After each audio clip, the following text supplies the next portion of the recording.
So hello दोस्तों, आपका स्वागत है ओटाकू फील्स चैनल पर। तो आज मैं part 2 of exit of good बाइस एनिमे को एक्सप्लेन करूंगा। और हाँ, मुझे पता है मैं बहुत लेट हूँ, इसलिए मैं आप सबसे माफ़ी चाहता हूँ।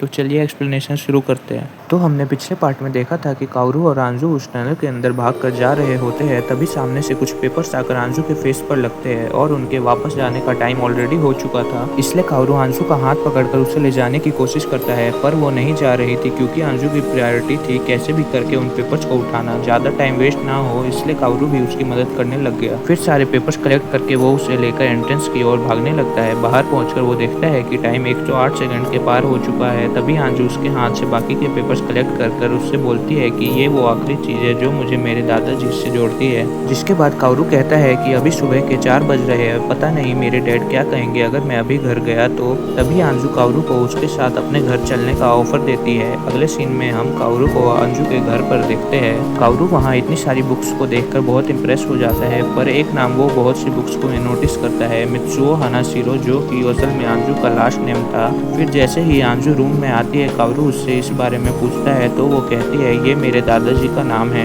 ये सुनकर काओरू को लगता है कि शायद टनल में जो पेपर्स मिले थे वो आंजू के दादाजी के मांगा के थे। फिर वो इस कंक्लूजन पे आता है कि शायद उन्हें आंजू ने ड्रॉ करा था। काओरू का गेस इतना सही होता है कि आंजू भी हैरान रह जाती है कि आखिर उसे कैसे पता चला। तो काओरू कहता है कि हम जब पहली बार मिले थे तो तुम्हारे हाथ में वो एनवलप था, तुमने उसे ऐसे पकड़ा हुआ था मानो वो तुम्हारी जिंदगी हो। और साथ ही साथ यूटुहासा एक पॉपुलर मांगा पब्लिशर कंपनी है, ऊपर से तुम्हारे ग्रैंडफादर भी एक आर्टिस्ट थे और तुम्हारे डेस्क पर भी आर्ट का सामान रखा हुआ है, जिसका साफ मतलब है कि तुम एक आर्टिस्ट हो। हाँ, तुम सही कह रहे हो, वो मेरी ड्राइंग्स है और उस दिन मैं उन्हें एक पब्लिशर को भेजने वाली थी। क्या तुम्हें पता है कि इस इंडस्ट्री में 5000 से भी ज्यादा मांगा आर्टिस्ट है? इतने कंपटीशन में आप कैसे टिक पाओगे? इसलिए मैंने उस दिन अपनी मांगा सबमिट नहीं की। मैं हमेशा से अपने दादाजी की मांगा को पसंद करती थी, पर मेरे पेरेंट्स को उनसे नफरत थी। पता है क्यों? क्योंकि उनका काम कभी चला ही नहीं, पर इसके बाद भी उन्होंने ड्रॉ करना कभी नहीं छोड़ा। जब उनकी डेथ हुई तो मेरे पेरेंट्स की आंखों से आंसू तक नहीं निकले, क्योंकि शायद उनका एक बोझ कम हो गया था। जब मैंने कहा कि मुझे भी उनकी तरह एक आर्टिस्ट बनना है तो उन्होंने मुझे घर से ही निकाल दिया। उन्हें लगता है कि इससे मेरा मन बदल जाएगा। वैसे जो मांगा मुझे टनल में मिली थी वो पहली मांगा है जिसे मैंने ड्रॉ किया था और ये मेरे दादाजी को भी बहुत पसंद आई थी, पर जब मेरे डैड को इसके बारे में पता चला उन्होंने इसे फाड़ के फेंक दिया। एक बात तो मैं समझ चुकी हूँ कि अगर मुझे इस दुनिया में अपना नाम छोड़ना है तो मुझे एक बहुत टैलेंटेड मांगा आर्टिस्ट बनना पड़ेगा। उसकी ये सारी बातें सुनकर काओरू भी समझ चुका था कि आखिर आंजू को उराशिमा टनल से क्या विश चाहिए। वो उससे कहता है कि आंजू, उराशिमा टनल तुम्हारी विश पूरी नहीं कर सकता। इस बात पर भड़क कर आंजू कहती है कि तुम अपनी डेड सिस्टर को वापस जिंदा करना चाहते हो और मुझे कह रहे हो कि मेरी एक छोटी सी विश पूरी नहीं हो सकती।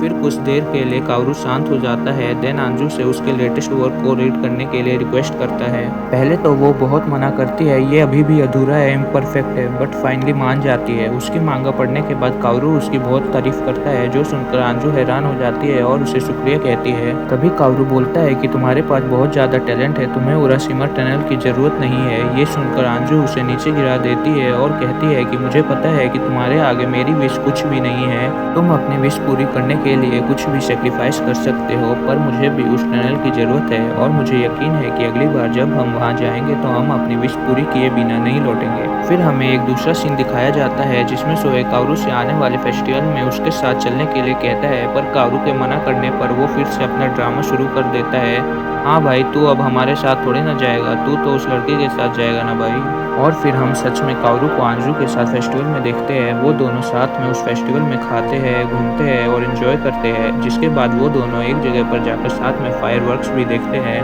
वो ये बात कर रहे होते हैं कि शायद वो जब उस टनल से बाहर आएंगे तब तक कितने साल बीत चुके होंगे। तभी आंजू काओरू से टनल के अंदर जाने की डेट के बारे में पूछती है, तो काओरू जवाब देता है कि हम दोनों 2 अगस्त को चलेंगे क्योंकि उस दिन कैरन की डेथ एनिवर्सरी है।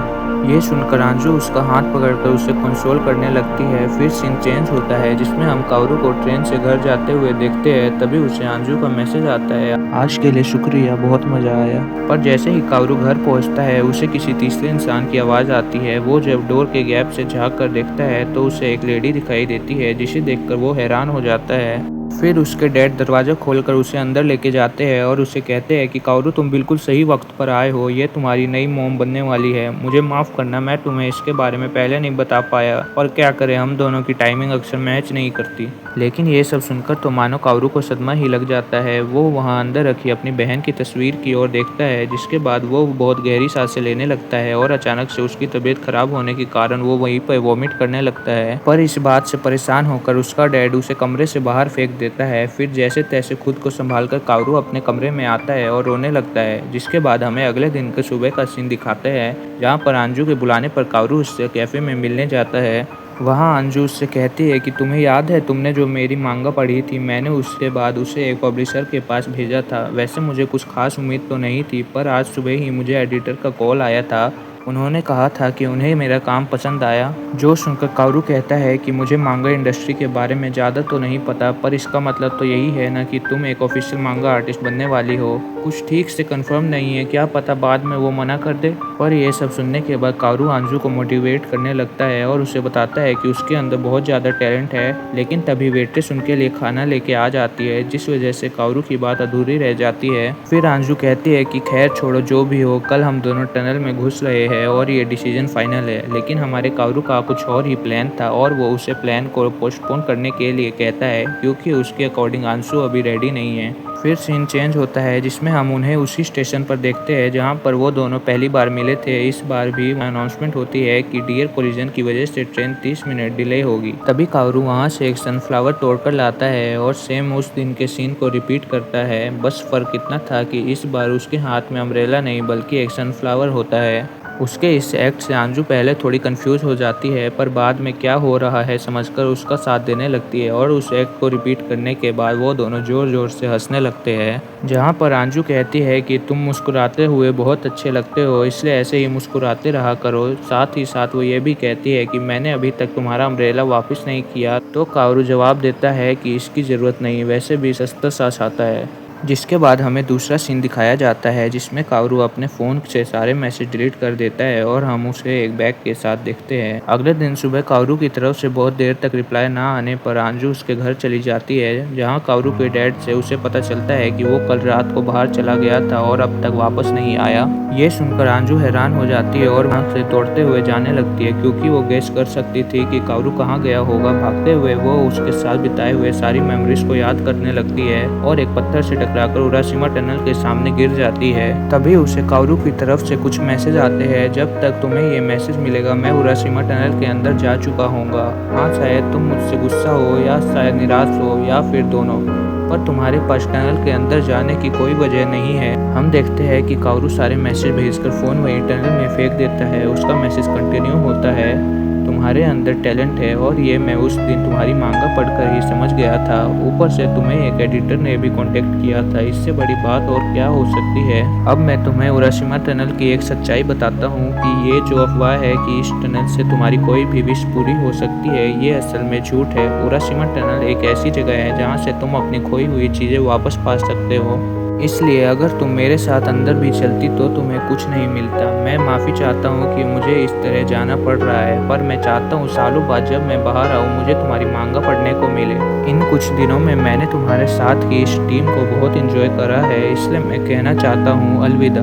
ये मैसेजेस पढ़कर अंजू रोने लगती है। सिर्फ अंजू ही नहीं बल्कि आसमान भी रोने लगता है, मतलब बारिश होने लगती है। अंजू कहती है, झूठे झूठे हो तुम, मैं तुमसे नफरत करती हूँ। तुम सिर्फ खुद के बारे में सोच रहे हो, ऐसे बिना बताए जाकर कूल बनने की कोशिश कर रहे हो। तुम्हें पता भी है कि मैं कैसा महसूस कर रही हूँ। सच तो ये है कि मैं बस तुम्हारे साथ रहना चाहती हूँ, इसके लिए मैं पूरी दुनिया छोड़ने के लिए तैयार थी।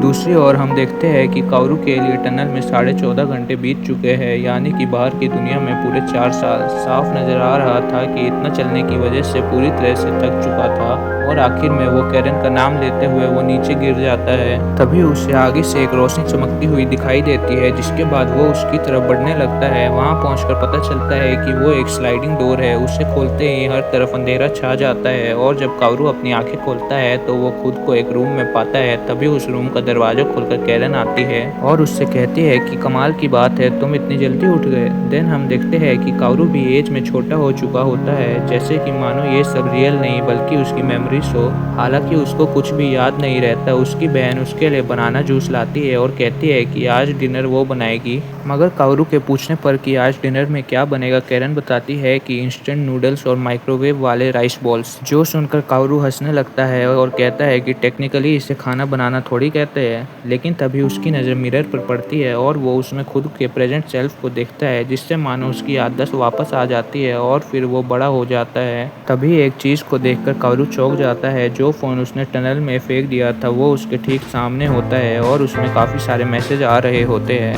जब कावरू फ़ोन उठाकर देखता है तो वो मैसेज आंजू के होते हैं, वो मैसेज जो उसने डिलीट कर दिए थे। कावरू को समझ आ जाता है कि उराशिमा टनल सारी खोई हुई चीज़ों को वापस लेकर आ रहा है।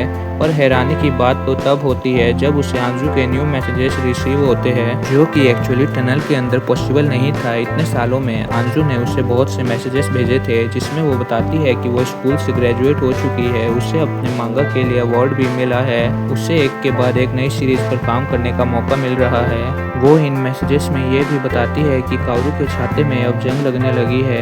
देन इन मैसेजेस को पढ़कर कावरू डिप्रेस हो जाता है। तभी कैरन रूम में वापस आ जाती है और जब वो देखती है कि कावरू को किसी के मैसेज आ रहे हैं और वो उसे जवाब नहीं दे रहा है, तो वो समझ जाती है कि शायद उसकी किसी दोस्त से लड़ाई हो गई है। जिसके बाद वो अपने भाई को ये समझाने लगती है कि ऐसे अपने दोस्तों से लड़ना नहीं चाहिए, वैसे भी तुम्हारे दोस्त कम हैं। फिर कावरू कहने लगता है कि मुझे परवाह नहीं, मेरे पास तुम हो कैरन। फिर कैरन उसे बताने लगती है कि हाँ मैं तो हूँ ही और मुझे इस बात की बहुत खुशी है कि तुम मुझसे इतना प्यार करते हो, पर मैं इसके साथ ये भी चाहती हूँ कि तुम किसी और लड़की से भी प्यार करो, ताकि जब ऐसा हो तो हम तीनों साथ मिलकर खुश रहे।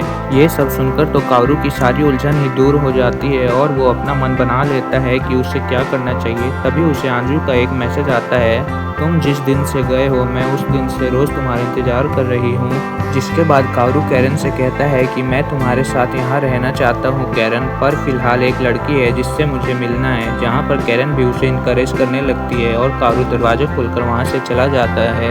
देन सीन चेंज होता है और हमें आंजू को दिखाते हैं जो कि अब बड़ी हो चुकी है और वो अपने फ़ोन में कावरू के लास्ट मैसेज को देखते हुए कहती है कि क्या तुम कभी भी वापस नहीं आओगे। दूसरी ओर हम देखते हैं कावरू टनल में भाग रहा होता है और आंजू का नाम लेते हुए उसके साथ बिताए हुए समय को याद करने लगता है, जैसे कि आंजू ने किया था। टनल के बाहर वक्त तेजी से बीत रहा होता है। जिसके बाद कावरू अपने फ़ोन में कुछ टाइप करता है और अचानक से नीचे गिरकर बेहोश हो जाता है। फिर सीन चेंज होता है जिसमें आंजू को किसी का मैसेज आता है। जिसके बाद हम उसे एक कैफ़े में देखते हैं जहाँ पर उसका कलीग उससे ब्रेक लेने के लिए कहता है, तुम जब से इस इंडस्ट्री में आई हो तब से लगातार काम ही किए जा रही हो, वैसे तुम हमेशा अपने साथ इस छाते को लेकर क्यों चलती हो, क्या ये किसी तरह का लकी चार्म है। पर आंजू उसकी बात का कोई जवाब नहीं देती। उसका कलीग कहता है कि खैर छोड़ो, बाकी काम मैं संभाल लूंगा, तुम फिलहाल रेस्ट करो। जिसके बाद हमें दूसरा सीन दिखाया जाता है जहां पर आंजू स्टेशन पर ट्रेन के आने का इंतजार कर रही थी और हर बार की तरह फिर से डियर कोलिजन का अनाउंसमेंट होता है। लेकिन तभी आंजू बहुत जोर जोर से रोने लगती है और वो कावरू का नाम लेकर कुछ कहने की कोशिश करती है, पर उसके रोने के कारण उसके मुंह से सब ठीक से बाहर ही नहीं आ पाते। देन उसे किसी का मैसेज आता है। चेक करने पर पता चलता है कि वो मैसेज और किसी का नहीं बल्कि कावरू का होता है और उस मैसेज में लिखा था आई लव यू। जिसके बाद वो वहाँ से भाग कर जाने लगती है। रेलवे स्टेशन से होते हुए जंगलों के पार फाइनली वो अपनी मंजिल तक पहुँच जाती है, उराशिमा टनल पर। फिर सीन चेंज होता है। कावरू अपनी आंखें खोलता है और उसके सामने आंजू को पाता है।